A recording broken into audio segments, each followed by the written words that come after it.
Good morning, and welcome to our Sunday worship service. I am Zena Hartong, and I'll be your celebrant and co-leader this morning along with Mark Willis. I am a UU convert from the Quaker, Jewish, Methodist background, and since pre-COVID, the kind of pre-church remodel period is when I joined. I'm exploring shared ministry here as a vehicle for re-examining my own roots in community, philosophy, and theology. Today, Mark and I will share duties as co-leaders, and if we make the stand-up, sit-down routine too complex, just know we didn't rehearse it. And we will do our best in the Elizabeth sabbatical days and weeks ahead. I'm Mark Willis, your other co-leader celebrant today. I've been a UUCP member for about 10 years and UU Connected for more than 20. In the context of today's service, I should also say who I am not. I am not a translator, a Bible scholar, a poet, or a literary critic. My professional home is a biochemistry lab bench, but I grew up surrounded by Bible stories, and my fascination with the world of translation, commentary, historical criticism has grown, even as my conviction in their historical accuracy has dwindled. I figure I'd currently be classified as belonging to the non-theistic subspecies of UUs. I'd like to welcome all of you and extend a special welcome to those of you who are joining us for the first time. We are very glad you are here. If you've come in person, you should have received a welcome packet with an information card in it. If you fill that card out and drop it in the offering basket, we will be in touch to support you in finding your way into our community. If you are joining us online, there's a link on our website to an electronic version of that same card. Our welcoming committee members have yellow name tags. They're spread around out here. And they can answer any questions or point you towards additional information. Whether you are new or not, please consider staying for coffee and conversation after the service, either downstairs in our fellowship hall or in the Zoom room. And now, let's say our words of welcome together. Whether this is your first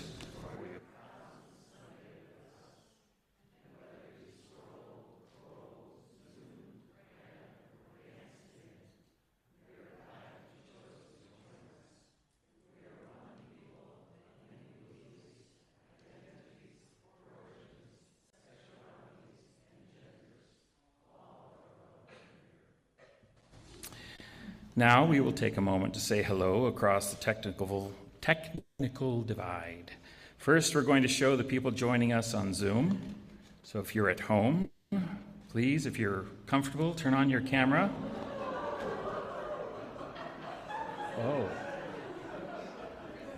Technical divide and technical difficulties, apparently. In the meantime, you can go and turn on your camera.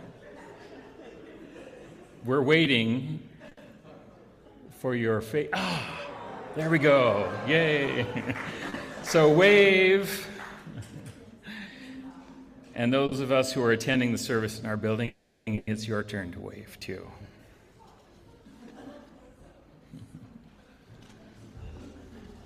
We do have a few announcements. Starting this Thursday, June 26th, the Social Justice Committee is sponsoring a six-week course on transgender inclusion in our congregations. Everyone is invited to participate. Meetings will take place weekly on Thursdays from 5 to 7 in the sanctuary or on Zoom, running through the end of July. There will also be a unique opportunity to ask all the questions you've been afraid to ask to qualified transgender people in a safe space. If you are interested, please get in touch with Olivia Pavek or Ryan Uri. Second announcement, Michelle's here to tell us about Family Promise. So Next week on Sunday, we will be hosting a family from Family Promise, and we are pretty full up on our sign-up sheet, but there are still a few spots left. So you can find the link to the Sign Up Genius on the weekly newsletter that we get from Summer, or of course, I'm always happy to chat with anybody if you want to figure out where you would fit it. So thank you.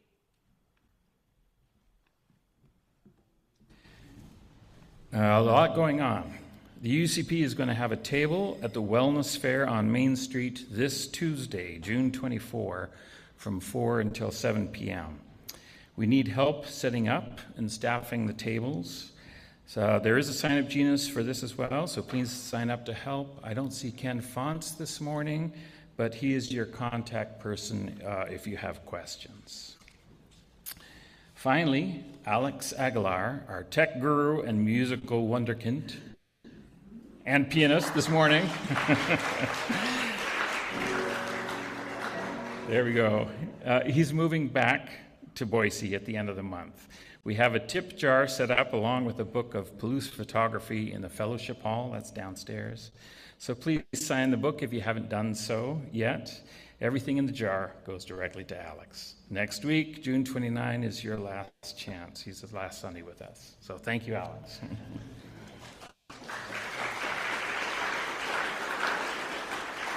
Here end the announcements. The land on which our church is built is part of an ancestral homeland of the Nimipu, the people, and called the Nez Perce, pierced noses by French-speaking trappers and traders. We acknowledge the land is held in sacred kinship since time immemorial. The land and its peoples suffered immeasurable trauma brought by the Euro-American society, and we seek to work with its resilient peoples to show respect and contribute to the healing and nurturing of this Hetas Vitas, precious land, and all its peoples.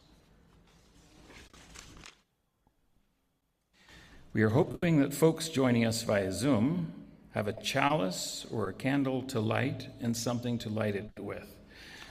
And I grabbed Zena's spotlight here. So let us light our chalices together. It's my grandkids.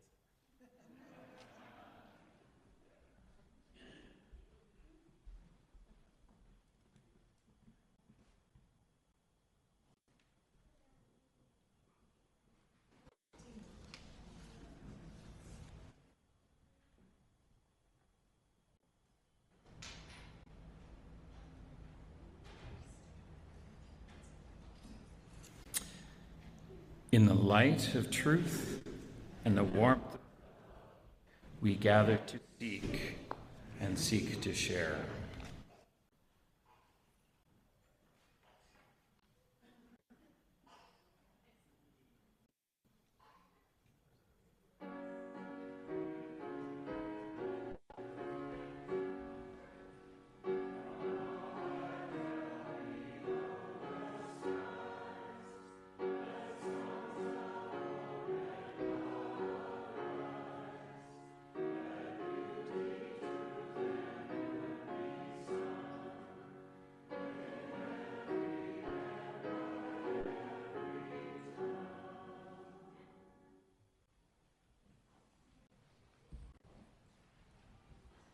Sharing duty this morning with our open words.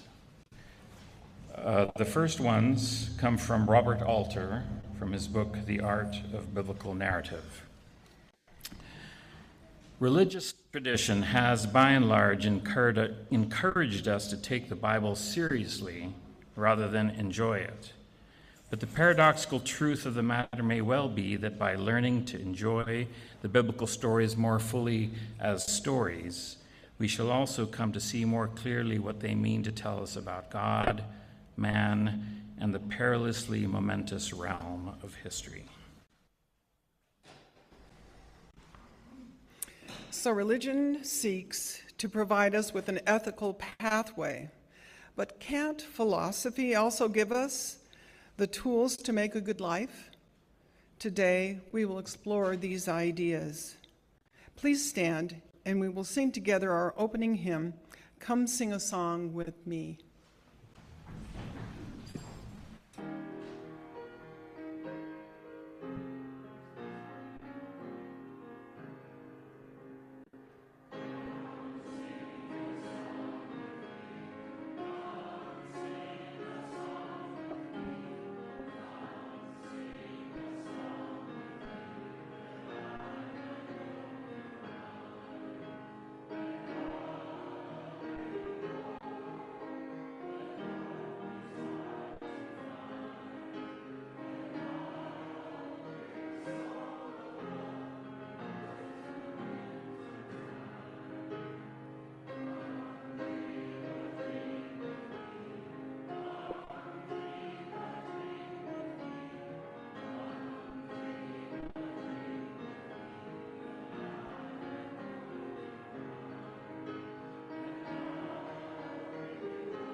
Now, let's take a moment to engage in the practice of generosity together.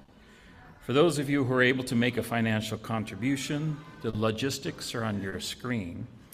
We typically give away all the cash from our Sunday offerings to local charities whose missions align with our values, a program called the Month of Sundays. And before we continue, I invite Mary Jo Hamilton up here to tell us a little bit more about it.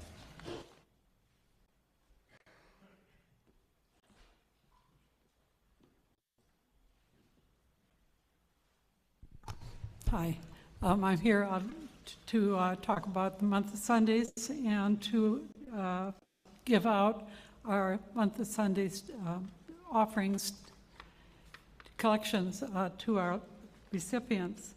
Can I have Kristen Peters and Ron Mills come up? They are our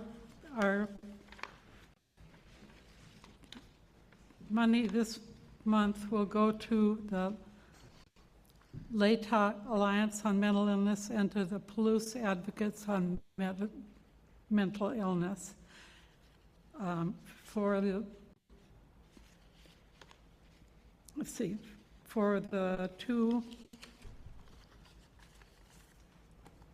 two organizations, we are able to give this month $1,437.21 to each of the two organizations, and they'll say a few words about their programs.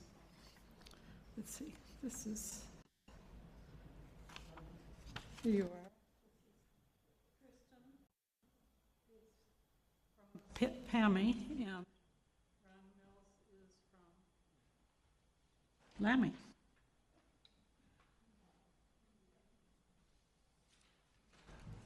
My name's Kirsten Peters. I'm known to some of you as Krista Kramer's sister-in-law.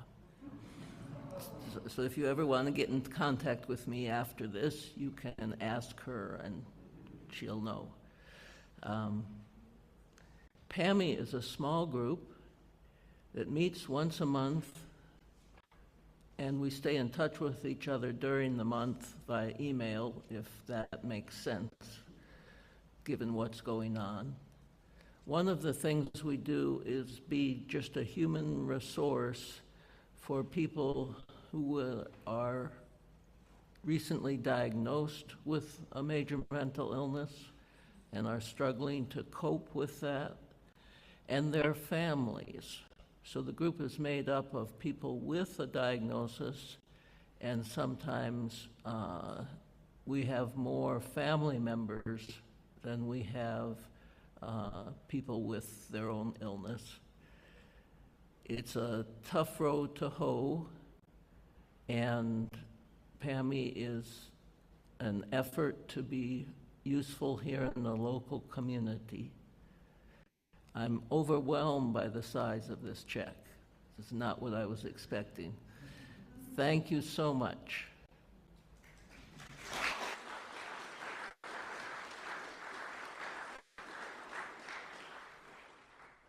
My name is Ron Mills. I'm on the board of directors for the LAMI House, and I was also the house director there for about 10 years, ran the house. Anyway, the organization mission, whoops, wrong glasses.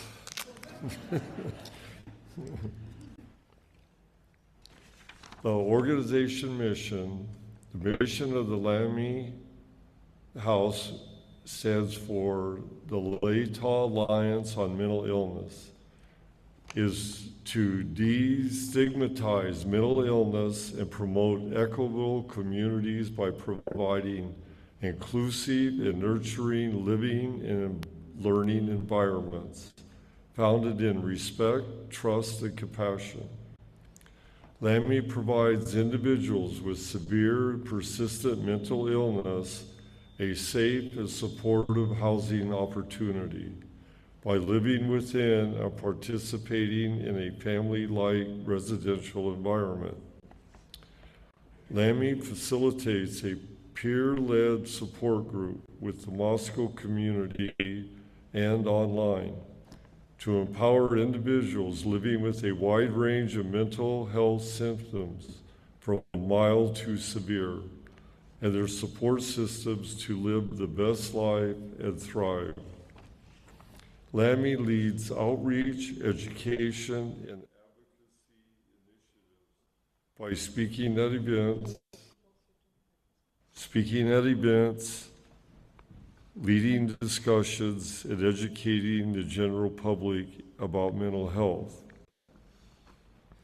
The Alliance House is located in Moscow, Idaho, and serves up to 6 adults with severe and persistent mental illness who have had difficulty with living independently in the past. The support that Alliance House residents receive decreases their involvement with their legal system, helps them initiate and maintain appropriate medical and mental health care, encourages development of independent living skills, and supports them in being full members in local communities through work, volunteering, and attending community events. Moreover, Alliance House provides volunteer and internship opportunities for University of Idaho and Washington State students. LAMI Outreach provides advocacy and educational services to help inform local and state community members of the needs of individuals with mental illness. Support groups are facilitated by a board member who volunteers her time and energy to keep the program running effectively and consistently. Important aspects of the advocacy and educational efforts are to reduce stigma associated with mental illnesses, promote community inclusion, and to educate community members on mental health, illness, and treatment options. The Family Support Group is for family members who have loved ones with a mental illness. The group meets monthly and on average has 9 members for each meeting with 60 group members on the contact list. Support, education, information, and processing of experiences are provided to group members. The Wellness Recovery Action Planning, WRAP, peer-led support group is intended for individuals, families, and caregivers dealing with mental health concerns. It gives hope and educational material, encourages personal responsibility, teaches advocacy, and provides a support team for those who attend. Attendance is usually 10 to 12 members. The meeting takes place in person and on Zoom. Thank you for your support and for being all-inclusive.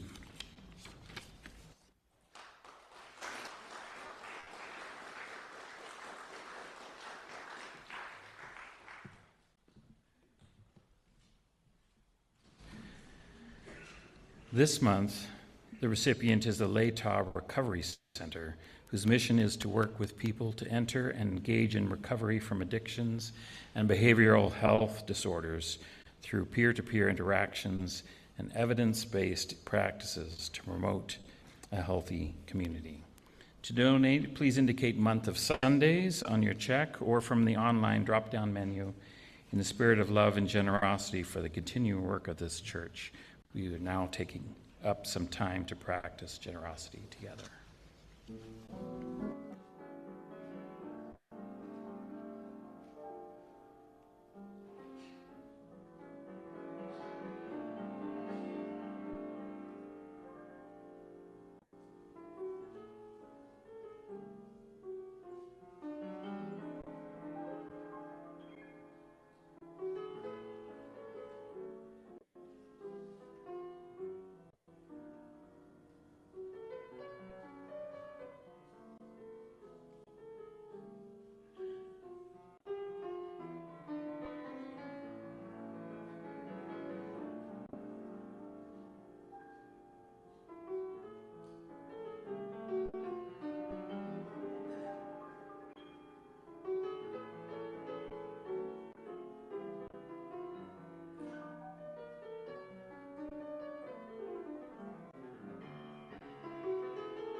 This reading is from Walt Whitman, Song of Myself, and we're going to share it. Of every hue and caste am I, of every rank and religion, a farmer, mechanic, artist, gentleman, sailor, Quaker, prisoner, fancy man, rowdy, lawyer, physician, and priest. I resist anything better than my own diversity, breathe the air, but leave plenty after me, and am not stuck up and am in my place. The moth and the fish eggs are in their place. The bright suns I see and the dark suns I cannot see are in their place. The palpable is in its place, and the impalpable is in its place. These are really the thoughts of all men in all ages and lands. They are not original with me.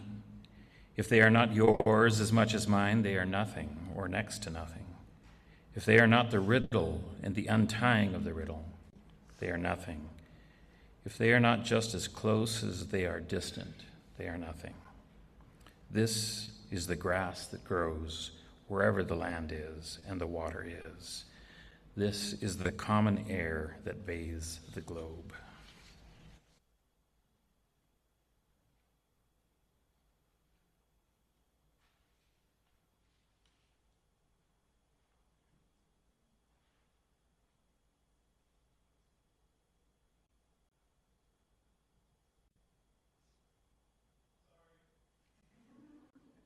We are weaving our lives.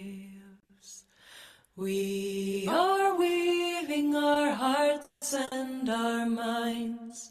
We are weaving the bright.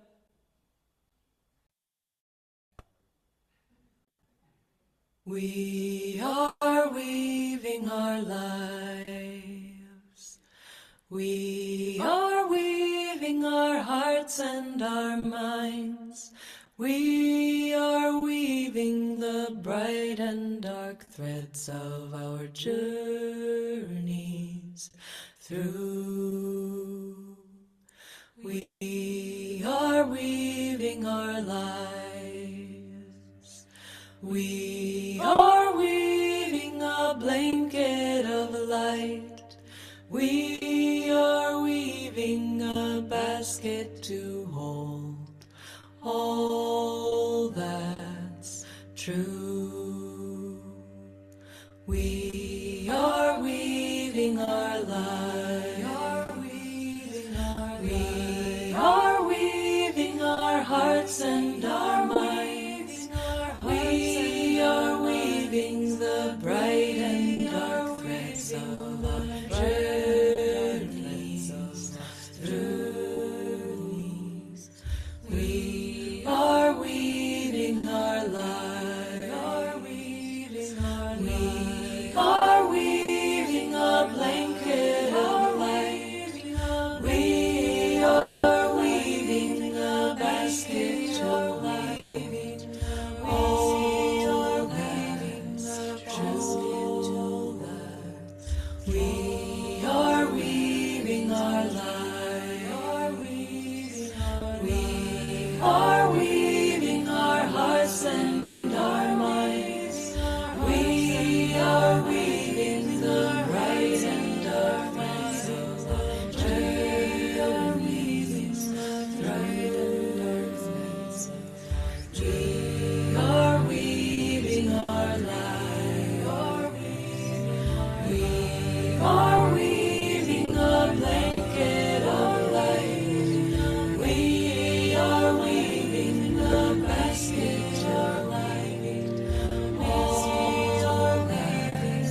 through, journeys through.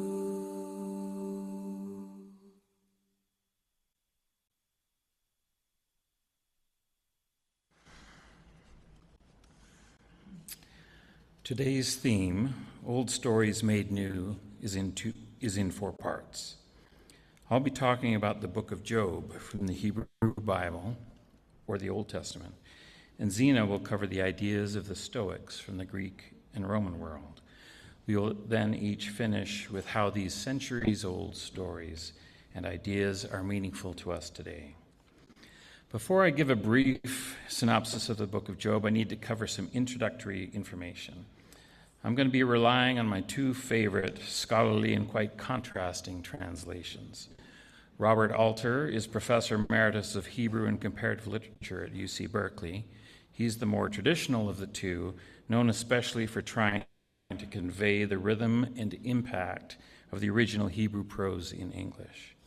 Stephen Mitchell is more of a maverick translator, ready to leave out mangled or defective verses or chapters, especially if they appear to be insertions of a, quote, inferior poet, or later pious editing. The book of Job at its core is a powerful story in verse, dealing with the big question, why do bad things happen to good people? To borrow from Rabbi Harold Kushner. Some consider it one of the oldest books of the Bible, but Alter and Mitchell primarily use the Hebrew Masoretic text from the 7th to 10th centuries of the Common Era, referring to other more ancient manuscripts as needed when encountering difficulties. We just don't have time today to get into the fascinating world of translation, so a summary, some snippets of the prose, and some thoughts about how this ancient cosmic theological story might still be relevant in a modern, not necessarily theistic setting. We start with the legend that provides the framework for the magnificent poetry. This from Mitchell. Once upon a time in the land of Uz, there was a man named Job. He is a Gentile, a man from the East. He's ridiculously wealthy, 7,000 sheep, 3,000 camels, and so on. Basically, he's your multi-billionaire of the ancient world. He also has a wife, 7 sons, and 3 daughters. So he's a blessed man, a pious man, almost repulsive piety, Mitchell suggests, praying, for example, even for his kids just in case they've had bad thoughts about God. But then disaster befalls Job, because as the legend tells us, the Lord allows the adversary to destroy his life. All his livestock, gone. One by one, the messengers arrive with the news of theft, destruction, and death. And while he was yet speaking, the next messenger arrives. Finally, the last messenger arrives to inform Job that all his children have died as well. So what's Job's famous response to this calamity? From Alter, naked I came from my mother's womb, and naked shall I return there. The Lord has given, and the Lord has taken. Blessed be the name of the Lord. Wow. That's all you've got, Job? At their next meeting, the Lord goads the adversary. How about my servant Job? Perfect integrity, even after you made me torment him for no reason. That's from Mitchell, quotes. The adversary's response, now borrowing from Alter, skin for skin. A man will give all he has for his own life, yet reach out, pray, your hand and strike his bone and his flesh. Will he not curse you to your face? So the adversary is given permission to hurt but not kill Job. And this is quotes, and he struck Job with a grievous burning rash from the soles of his feet to the crown of his head. Job sits down with a pottery shard to scrape his wounds, as his wife tells him to curse God and die. Job's response again. Shall we accept good from God too, and evil we shall not accept? Really, Job? That's it? Finally, three of Job's friends appear, this is still in the framework story, each from his own country, to comfort him. They are so shocked, they sit with him for 7 days and 7 nights. 7's a good number. Mitchell. And no one said a word, for they saw how great his suffering was.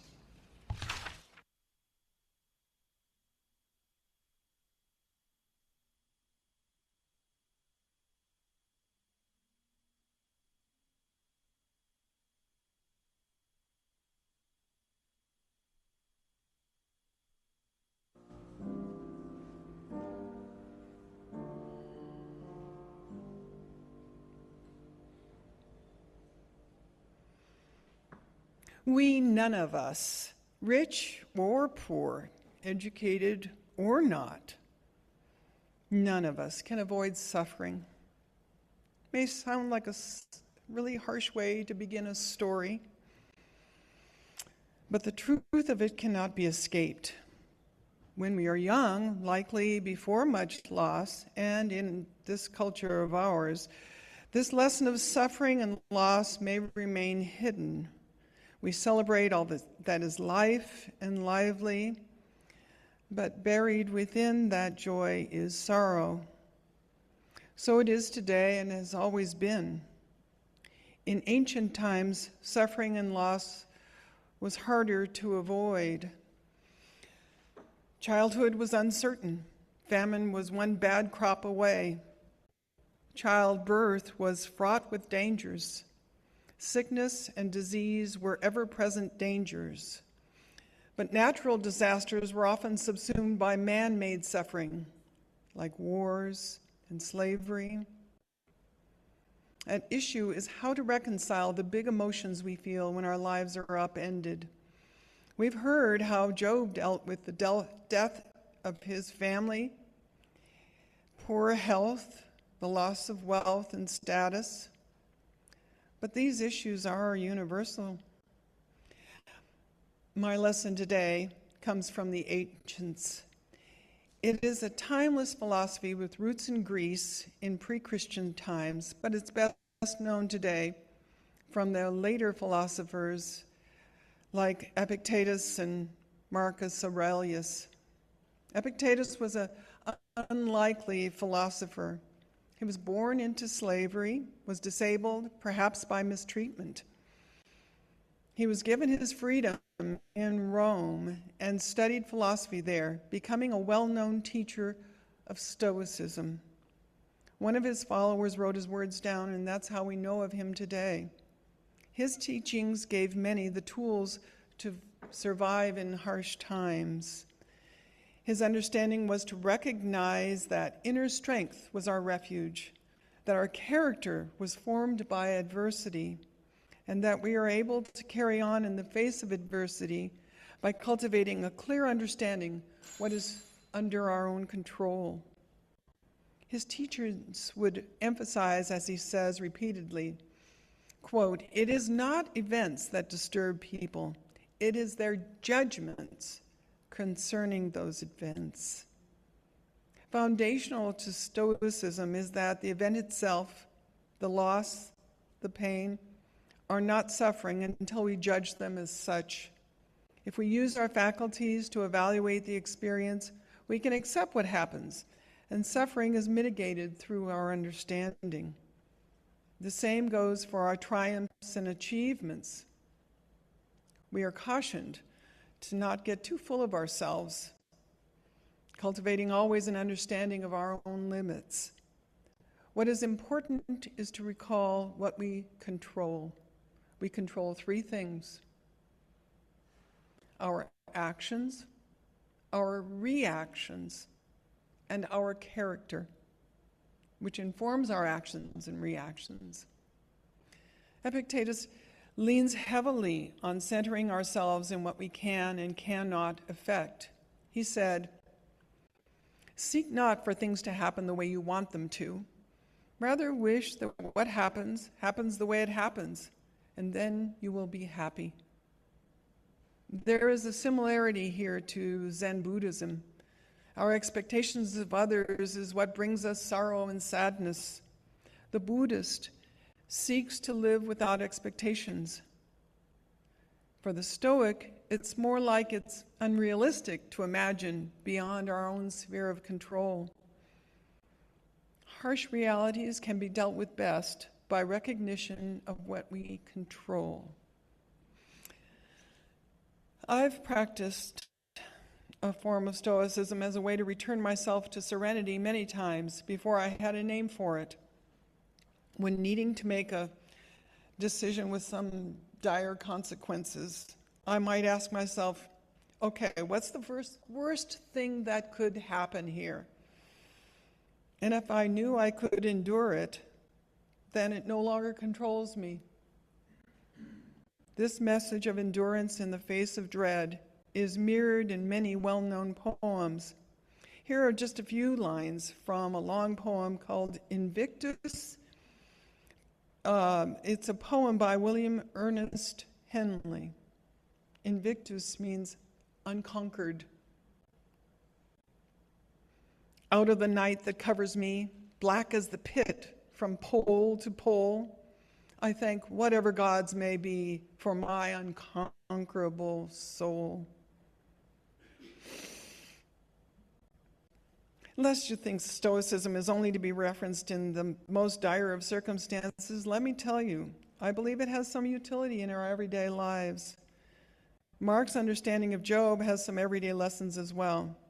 So let's hear again from Mark and some lessons from the Old Testament.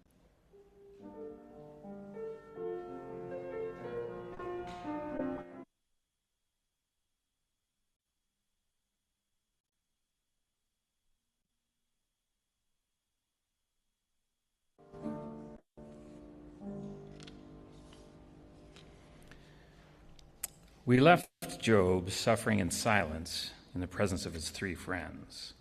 Now, finally, we leave that framework story because the poet has showed up, revealing Job is not the meek pushover he appeared to be.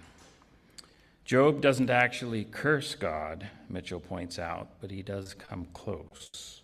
A sampler of translations from Job's initial speech.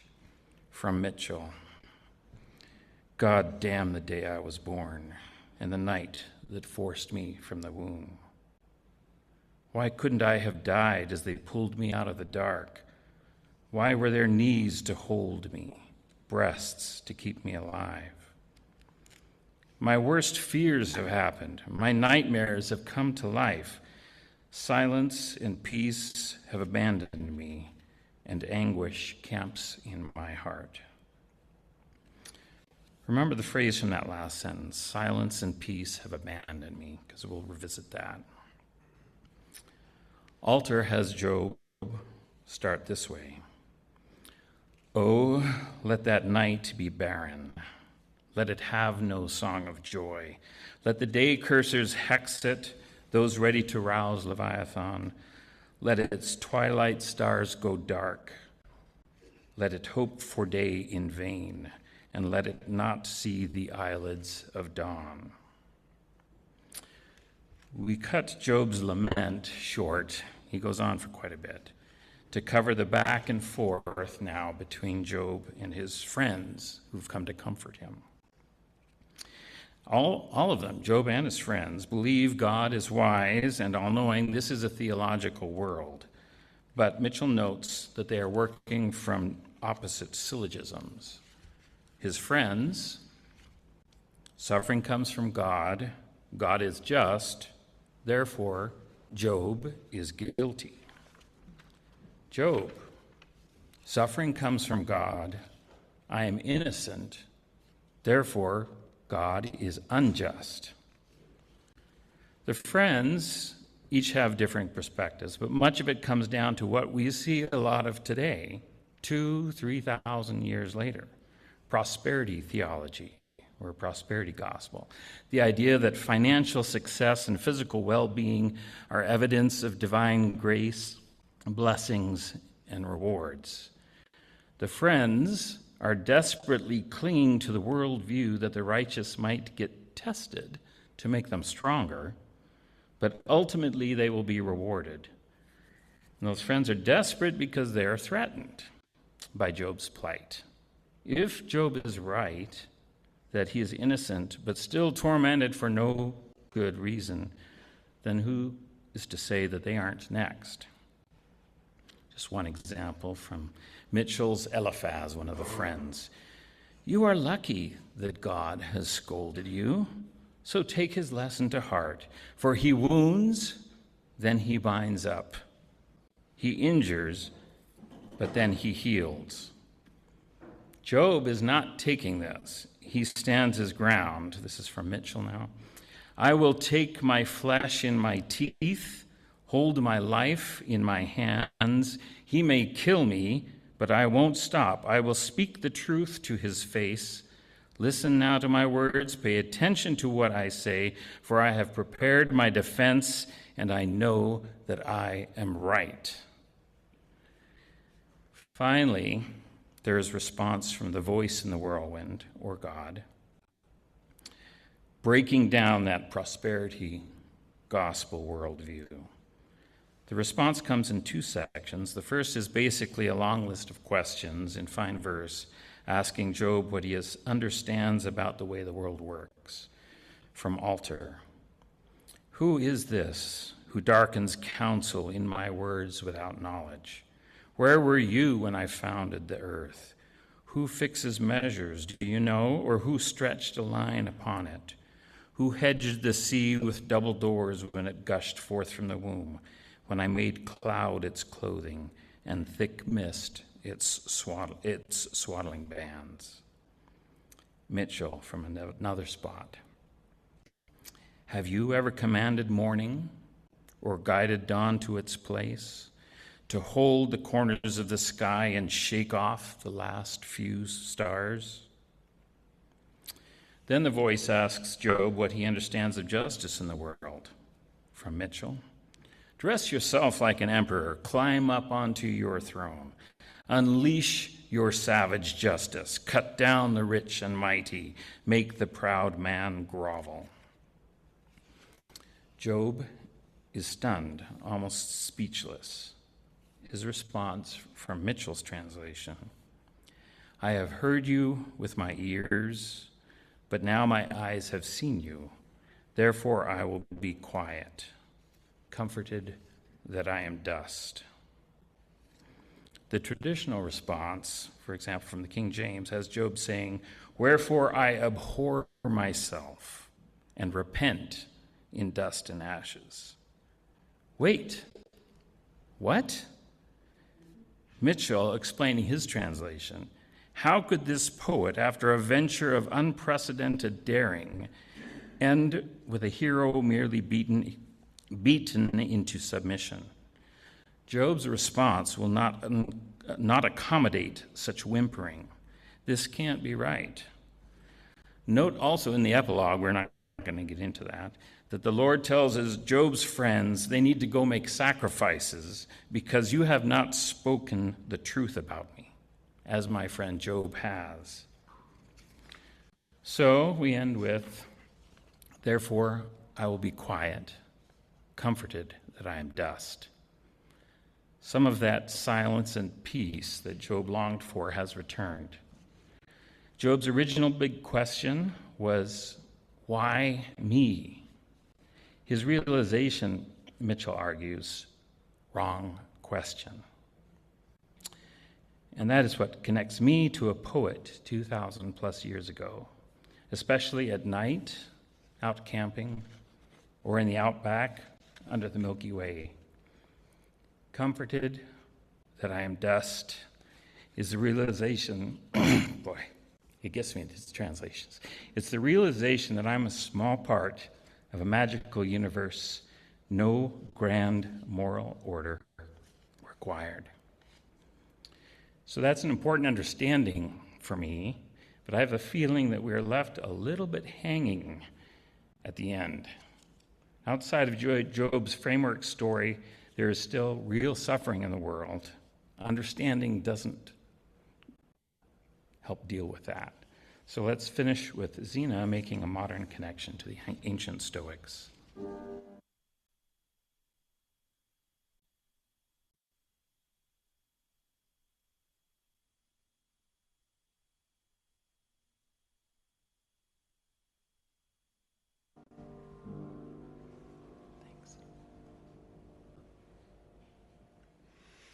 Knitting together these two ancient texts has its challenges. Finding meaning in the mix, some takeaway as in, what does this have to do with me, is the larger question. Mark has studied multiple texts of Job and found meaning there.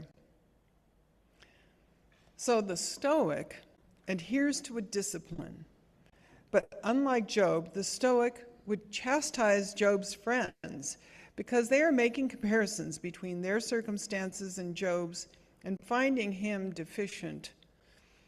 The Stoic is forever vigilant about what we truly control. We control our character, how we treat others, and how we respond to the world. His friends are making judgments about another's life, and that's beyond what they control. But the Stoic would say to Job, his riches to rags story, his ill health, is nothing because we are not promised health. We are not promised wealth. Again, we look to what we control, and none of that is on that list. We don't control how the world sees us, but we are both rational and social creatures, and our life flows better if we're living in agreement with nature and society. We all seek the good life, and Marcus Aurelius wrote many times in his meditations how we are to live. He stressed the importance of character. In our time, character has fallen out of favor. Our leaders are elected on the basis of charisma and their following. To be of high moral character, to use our rational minds in our every encounter, seems heartless and maybe even meaningless. How many clicks will one see on the social media for the rational thinker? Today, we prize persuasion and coercion as more effective tools. Maybe we need a lesson from Marcus Aurelius. He writes in his meditations, when you wake up in the morning, tell yourself, the people you will deal with today will be meddling, ungrateful, arrogant, dishonest, jealous, and surly. Sound familiar? Is this how you prepare for your day? We know and experience grievances every day. Some of them are petty, like driving behind someone going 20 in a 45 zone, or major ones, like harmful pranks, or bullying, or peer pressure. Then there are catastrophic grievances, like school shootings, or body bags, and news reports of acute starvation in parts of the world, and other acts of violence. What do we do in such circumstances? Do we succumb to anger, resentment? Do we seek revenge? A Stoic reaches deep and recognizes a challenge to her character. She responds with the best antidote, forgiveness. Because to do anything else, to practice an eye for an eye, will leave two people shattered. Revenge is sweet only for a moment, and then it is a bitter pill. Yes, to be a Stoic is a difficult path. From forgiveness and with an open heart and a clear head, the circumstances can be evaluated and may call for action. But acting out of revenge and anger cannot yield a good outcome. So far, it feels pretty joyless to be a Stoic. Or to be Job, for that matter, whether he was loved by God or not. People associate Stoicism with stiff upper lip. However, To know I can change my experience of the world by realizing that my perceptions can be changed and improved by focusing on reality, now that's liberating. I must ask myself, how much of my experience is dictated by my emotions and my judgments, my prejudices, my expectations? Am I merely a puppet to my emotions? Or do I possess the ability to step back, to take a deep breath, recognize both my limitations and my imperatives, and to act in a deliberate and purposeful way? The ancient principles of Stoicism teach us our perceptions can be changed by careful self-examination, to strip away the wishful thinking, the fantasies, the negativism, the grief of, oh, I woulda, shoulda. Stoicism brings into clarity the world, who we are, and our place in it. What we truly control in this world comes down to ourselves. And when we truly commit to examining our own perceptions using rationality and reason, the result is like getting a new pair of glasses. We can just see things better. It's not to say we will not feel regret and longing, but these ancients had a mighty tool, and one that has real applications, I think, in our times.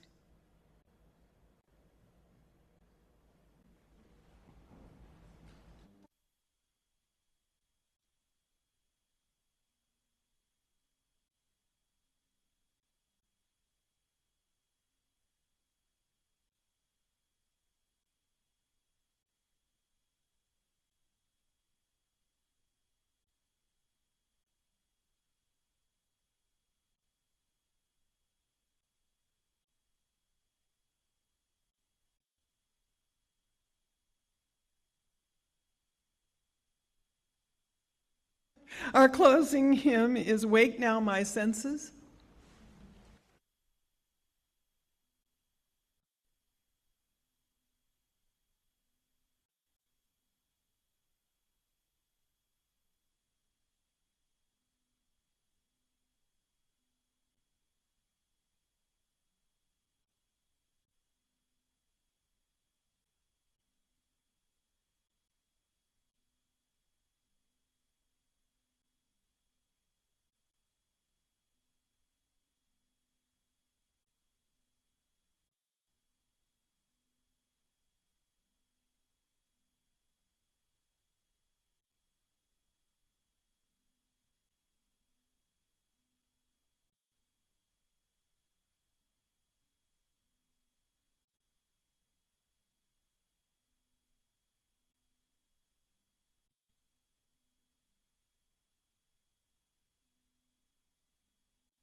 more verses than I expected.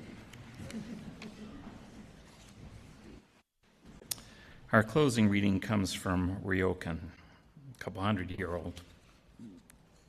years ago. Once in a while, I just let time wear on, leaning against a solitary pine, standing speechless, as does the whole universe. Ah, who can share this solitude with me?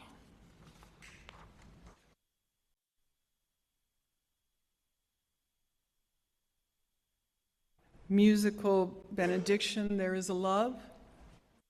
Everyone.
Please join me in the words to extinguish the chalice.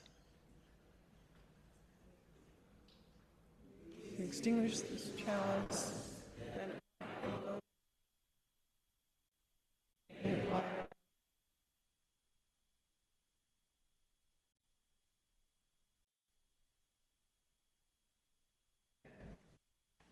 We are called in this life to be our best selves.